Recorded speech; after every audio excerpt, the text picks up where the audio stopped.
শুধু রাস্তাঘাটের আবর্জনা নয়, মনের মধ্যে জমে থাকা অস্বচ্ছতাও দূর করতে হবে। আজ গোমতী জেলার উদয়পুরের জগন্নাথ দিঘির পাড়ে প্রধানমন্ত্রী নরেন্দ্র মোদীর জন্মদিন উপলক্ষে পক্ষকাল ব্যাপী স্বচ্ছতাই সেবা অভিযানের রাজ্যস্তরীয় কর্মসূচির সূচনা করে এই আহ্বান রাখেন মুখ্যমন্ত্রী ডাক্তার মানিক সাহা। অনুষ্ঠানে অর্থমন্ত্রী প্রণজিৎ সিংহ রায়, বিধায়ক রামপদ জমাতিয়া, অভিষেক দেবরায়, জিতেন্দ্র মজুমদার প্রমুখ উপস্থিত ছিলেন।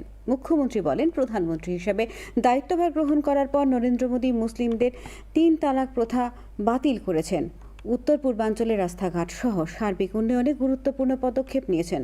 পরে তিনি সাফাই ও বৃক্ষরোপণ কর্মসূচিতে অংশ নেন।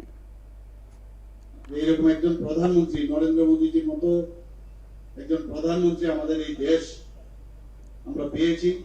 এই দেশকে যেভাবে সামনের দিকে উনি এগিয়ে নিয়ে যাচ্ছেন, সেটা কিন্তু বিগত বছর 10 বছর আগে যদি আমরা দেখি, সেইভাবে কিন্তু আমরা দেখতে পাই না। আজকের দিনে মাননীয় প্রধানমন্ত্রী নরেন্দ্র মোদীজির যে স্বচ্ছতা অভিযান, শুধু আমি ঝাড়পোছ করলাম, রাস্তাঘাট পরিষ্কার করলাম, অফিস পরিষ্কার করলাম, সেটা না, মনের থেকেও যে অস্বচ্ছতার যে আমাদের ভিতরে ঢুকে আছে, সেগুলো ব্রেনের ভিতর যেগুলো ঢুকে আছে, তার থেকেও আমাদের এই স্বচ্ছতা অভিযান প্রয়োজন। রাজনীতি হোক, কাজকর্মে হোক, সব জায়গায় এই স্বচ্ছতা অভিযান দরকার।